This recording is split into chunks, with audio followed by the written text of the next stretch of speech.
We are not asking for medals, recognition.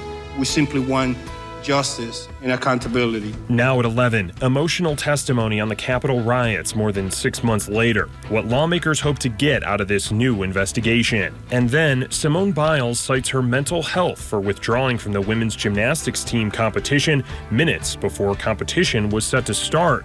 And the CDC is reversing course on mask recommendations. Who should be wearing them indoors again?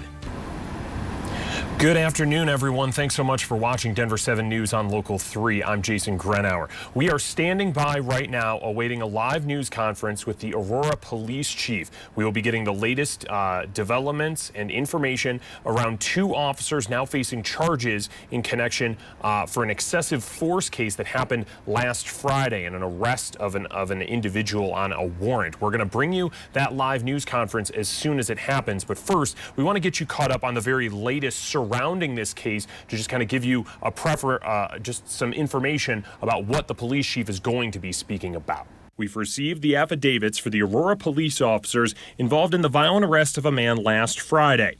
Officer John Halbert is charged with felony assault, menacing, and official misconduct. A second officer faces 2 lesser charges. The affidavits detail what allegedly happened during the arrest and include still photos from the officer's body-worn cameras. According to the affidavit, Officer Halbert repeatedly pistol-whipped and choked Kyle Vincent, who was wanted on a warrant for domestic violence. An officer who had reviewed body camera footage of the encounter said Vincent did not initially show any signs of physical resistance. He did, however, resist officers' attempts to handcuff him, claiming that officers didn't tell him they had a warrant for his arrest. According to the affidavit, Officer Halbert admitted to other responding officers that he was, quote, wailing the expletive out of Vincent. Halbert turned himself in and has since bonded out of jail. Officer Francine Martinez is facing 2 misdemeanors for her failure to intervene. She's also being charged for the failure to report what happened. Both of the charges against Martinez are a direct result of Colorado's new police accountability law. That legislation was passed last year. Denver 7 looked into the records of both of these Aurora officers. In 2009, Officer Halbert was charged with felony menacing, DUI, and prohibited use of a gun while drunk. Halbert took a plea deal on the gun charge. The other 2 counts were dropped in exchange. Now, Officer Martinez does not have a criminal record here in Colorado. We went back into our archives and found that back in 2017, she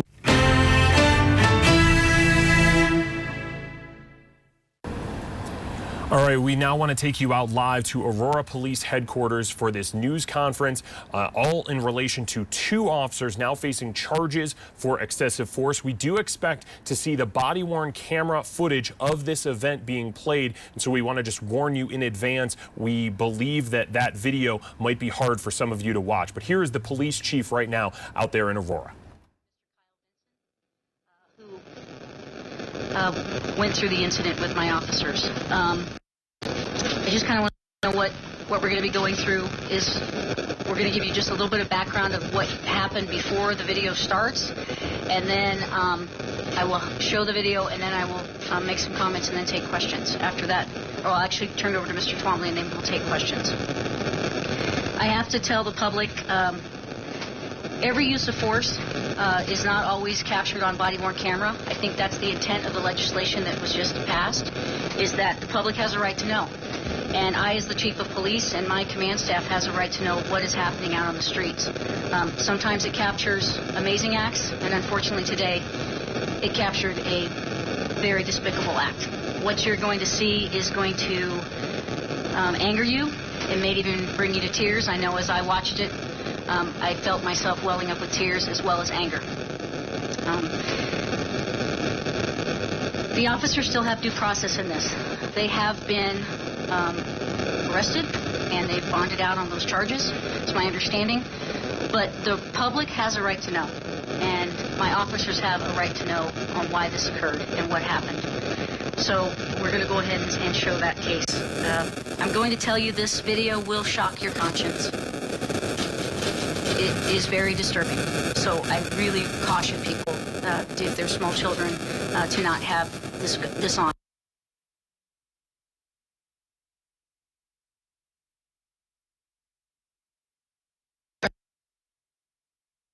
three gentlemen, and you'll see in the video three gentlemen sitting their names, CCIC, NCIC, to see if they have a warrant for their arrest. All three individuals, including Mr. Benson, had a warrant for their arrest. The video is going to pick up right as female officer Francine Martinez is telling one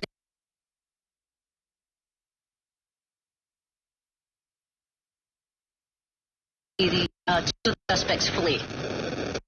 Use of force, no hands-on prior to what we're showing you. So with that, I think we'll go ahead and show the video.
Stop fighting!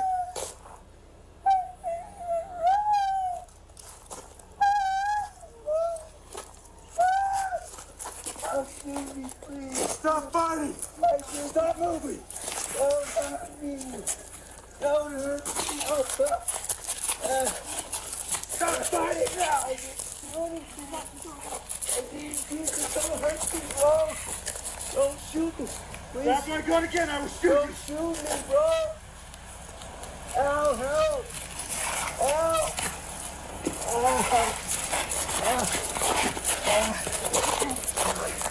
Don't shoot me, dude.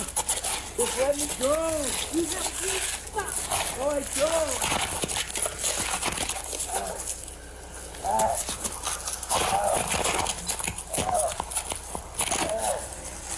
Don't hurt me.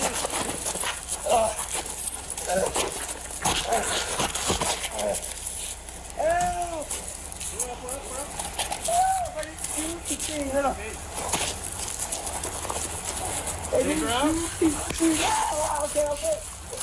move.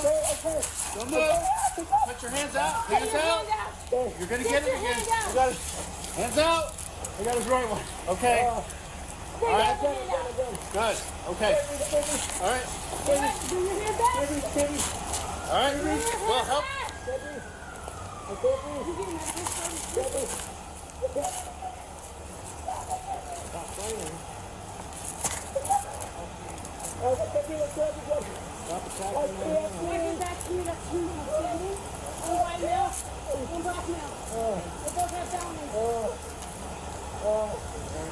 Other hand. There you go. Hurt. No officers are hurt. She's got blood on her. Lay on your side. Just I need water. I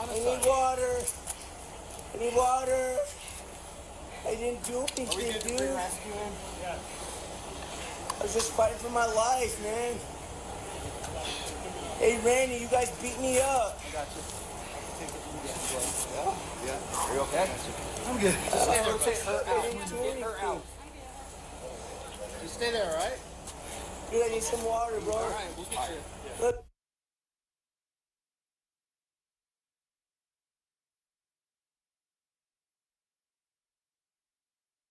Now that's difficult for the community, Mr. Vincent's family and friends to watch that. I want to apologize from the bottom of my heart, every officer in the Aurora Police Department.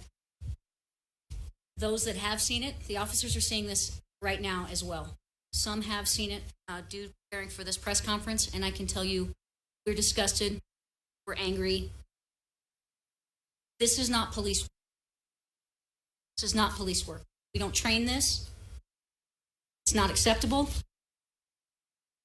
And that is why we started a Tier 3 use of force on Friday evening. It became apparent to my deputy chief of police that was on scene what we were dealing with. My major crimes unit immediately went into action to investigate this with integrity. I want to applaud them, especially detective in charge, for staying through the weekend to make sure that we could get some sort of closure on this case. This is just the beginning with the arrest of the officers. I hope that the transparency that we're giving you here today, as well as the swift action by our police department, can make some of you believe that we are trying to do the right thing, we are trying to reform, and we are trying to make a difference. This is not the Aurora Police Department. This was criminal. The district attorneys, I want to thank them. The Arapahoe County district attorneys were with us throughout the weekend. I saw the video first thing Monday morning. I immediately ordered an expedited internal affairs investigation. This will be the second time in my tenure that I have asked for this. I need everyone to understand I cannot impose discipline by charter until the due process of the officer's rights on an administrative internal affairs investigation is completed. My internal affairs officers started yesterday, and they are working around the clock to get that completed, and I will let all of you know when we achieve that. To my officers that are out on the street, I know this is affecting you, but I want you to know that you're excellent, and I know that you come to work each and every day through what we've been through. You still are doing the right thing. You're still saving lives. You're still putting your life on the line. And we will get through this. I've said it before, but we will get through this. This is not you, and you know that. I would ask the community, as angry as you are, I need peace in this city, please. I need peace from the community members, the churches, the pastors. I need all of us to take a breath. The first part of justice has been served with the officers being arrested. I will do my part as the chief of police with the internal affairs investigation, but I need peace in this city. And please do not paint this police department with a broad brush. My officers that are doing the right thing every day do not deserve that. At this point, I know this is uncharted territory for all of us. I believe the legislators that enacted House Bill 1250, they intended for this body-worn camera to come out, and that's why I'm doing it here today, because you have a right to know what happened. With that, I'll turn it over to Mr. Twombly, and then I'll be more than happy to answer all your questions.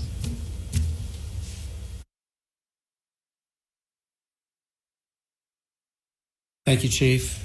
And I want to just start by commending the Chief for her swift and decisive action in this case. As you've seen, the horrendous and appalling actions of the officers in this warrant that swift and decisive action. It's also important that we demonstrate absolutely no tolerance for this type of behavior from our officers. And I think the Chief is doing that. We need to show support for our officers, as the Chief said, who are out there on the street today, the men and women of this department who protect and serve our residents every day. This is not what we do. Finally, I just want to say that in dealing with this head on, the Chief is again showing her commitment to the building the trust with this community, to transparency, which is really a centerpiece of building that trust, and to the new way that she outlined last fall that is reforming and improving this department. Thank you.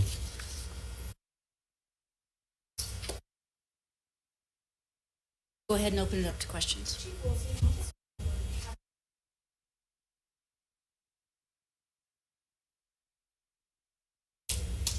So I made aware of that charge yesterday morning through my major crimes unit. Let me know that that was in existence.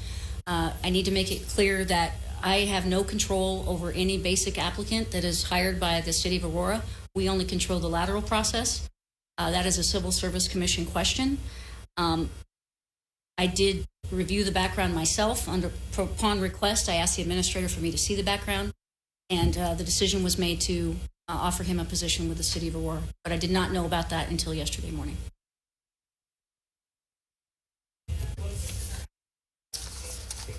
Sure.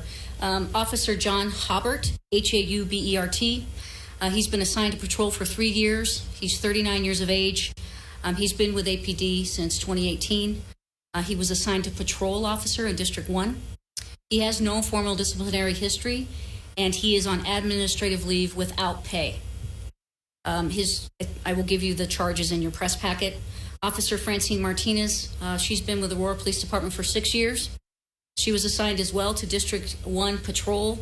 Her disciplinary history is a written reprimand for handling of evidence and a 10-hour suspension regarding responsibility for a preliminary investigation.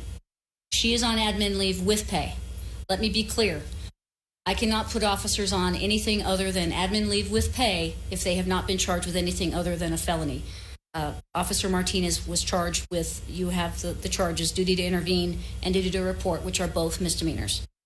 The fact that Officer Haubert was charged with several felonies, he is not receiving pay from the City of Aurora. And again, I'm waiting for the expedited internal affairs.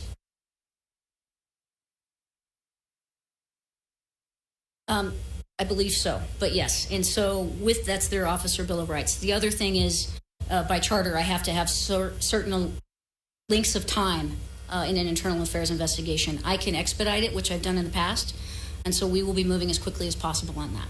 What do you expect the turnaround time to be for the investigation? I hope the early next week at the latest that we will have something.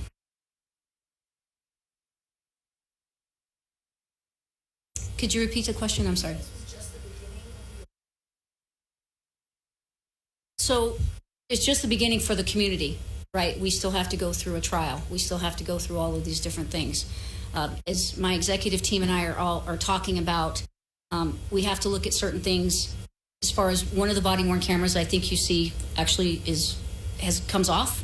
We don't know if it was through the struggle or if he did not have it placed correctly. We just got these new Axon body-worn cameras. It's technology. It's never going to be foolproof. I'm thankful that the other officer's camera was running and we were able to capture a lot of what happened when that camera fell off. Training that we're doing, we've been focusing on de-escalation training. We've been talking about duty to intervene with the House bill. We began training on that last year, August of 2020. My academy staff has created scenario-based training for new recruits, as well as we'll do it in service for officers that have to deal with this type of situation. This isn't normal. This was horrific. And we need to make sure that our officers have the tools to know exactly what to do in this situation. And so we're focusing on de-escalation. We're also bringing ABLE training to it. That's called Active Bystanders for Law Enforcement. Georgetown Law is running that program. We applied to be accepted into that program in March of this year, and we were accepted. Since we were accepted, we have sent 12 of our officers to be trained the trainers so that we can train the entire agency on active bystandership, give them the tools to deal with these types of things. The goals of this training is to prevent misconduct, to help deal with when you see a mistake happening or something as egregious as this happening, how do you handle it, and then officer health and wellness.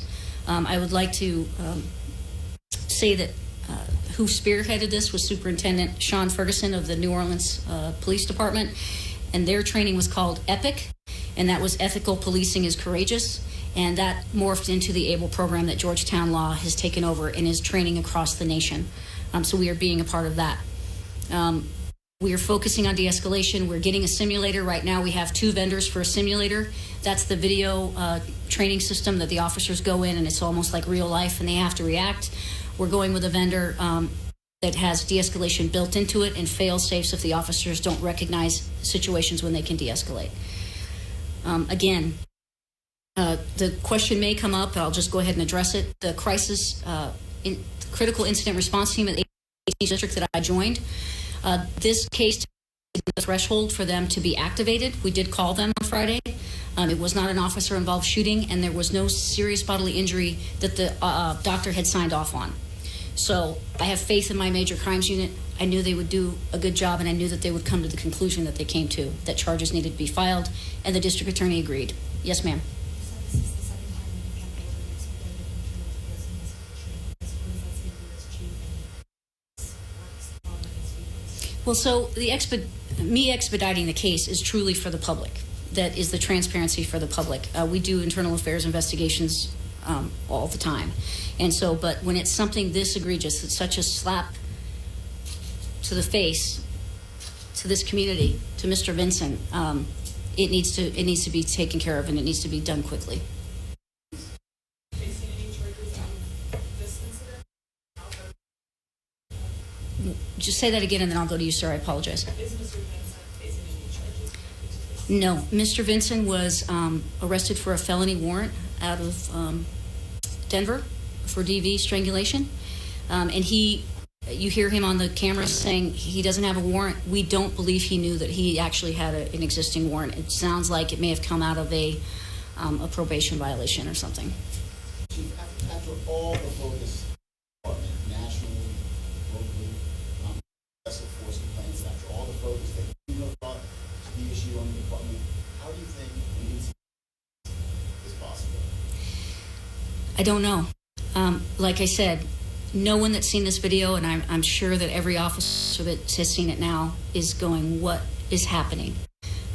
We have to do more training. We will continue to do training, and we will continue to take people out of this agency if that is how they're going to police. It's not right. And does this incident lead you to believe that you have more work to do than you thought? I believe we have fine officers, like I said, that are saving lives every day, that are de-escalating situations. Many times, the calls for service that I hear where an officer involved shooting could have been the result, my officers are de-escalating. They're doing what the community is asking, and they're handling these situations day in and day out. They just don't make the news.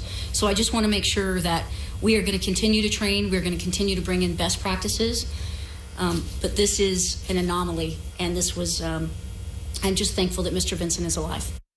Do you have any concern using the lack of officers that you have right now? That is an issue that I think you've even reported on, but that is not what's happening here. This was a criminal act. Yes, sir. Chief, Brian. After the death of George Floyd, after the death of Elijah McClain, after the legislature passed the police brutality law, things changed. I think it's changing. It's changing slowly. We're making changes. We're not waiting for the attorney generals to come back or the 21 CP. We are making changes there each and every day. The state legislators are obviously acting as well. I think we all need to communicate and make sure that we're all doing it and we're all on the same page and making sure that this is going to be something that we can implement without officers being afraid to do their job. But in this case, this was not what we train. This was not police work. Quincy. There have been half a dozen criminal incidents in the past month, mostly on. Do you have any sense of how many officers are on right now because of their involvement? You know, Quincy, I don't know, but we can get you that information. Absolutely. Deb. How often do these officers go through the de-escalation training, the ABLE training? These two particular officers receive that training? I'll have to follow up on whether or not they have. No one's received the ABLE training yet. That is something we've just trained the trainers on. We are going. My command staff and my captains and I will be getting that training on August 10th, and then it will be rolled out in first quarter in service. And I'm probably going to expedite that, but we'll figure that out with staffing.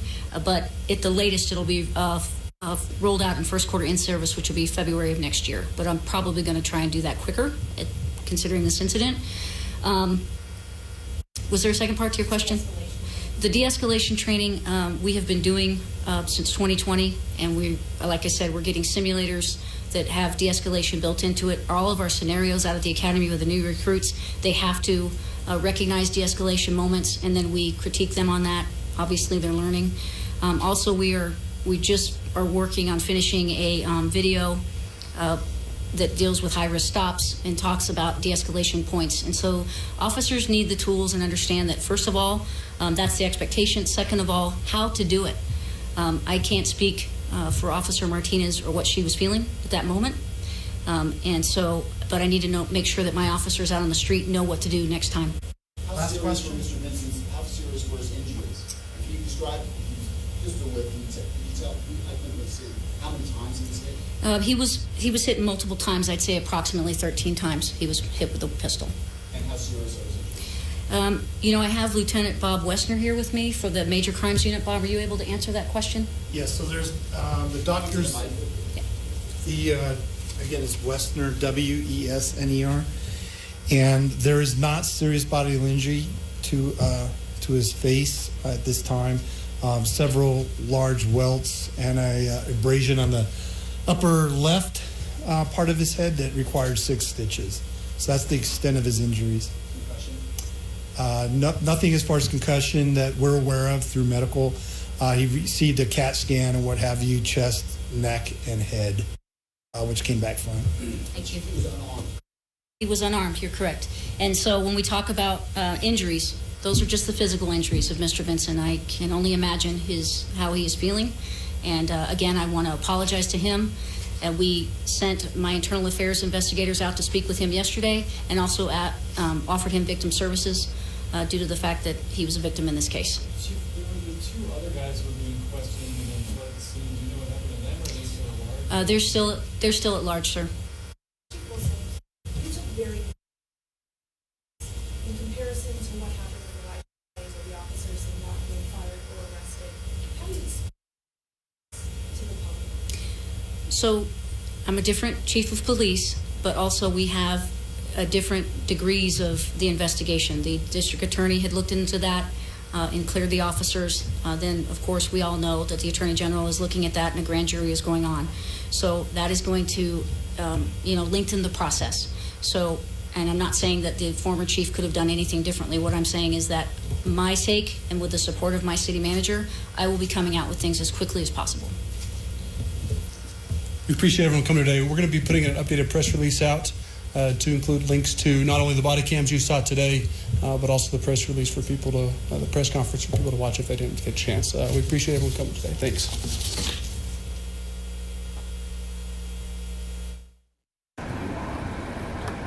You've been listening in and watching in a live news conference from Aurora Police Headquarters following 2 Aurora police officers being charged for using excessive force. You watched in on some of that body camera footage from that attempted arrest.